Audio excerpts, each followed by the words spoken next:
Ano ba? Yung baka mga guni-guni ba?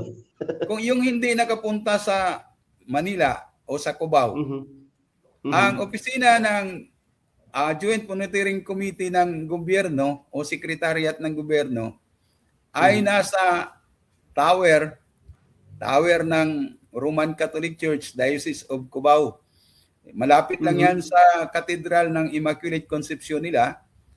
Katapos sa kabilang bahagi, sa isang kwarto, nandoon din yung secretariat ng National Democratic Front. Ibig sabihin, isang building lang sila. magkalapit lang sila. Hindi naman sila magkaaway. Ayan. Kasi nasa Pistox eh. At timplahan naman sila ng kape, gano'n. Parang, kumusta kayo dyan? Nagkukumustahan sila. Nagko-compare sila ng mga notes tungkol sa mga violations. Kasi nga, gustong ipakita na seryoso ang dalawang panig sa Pistox.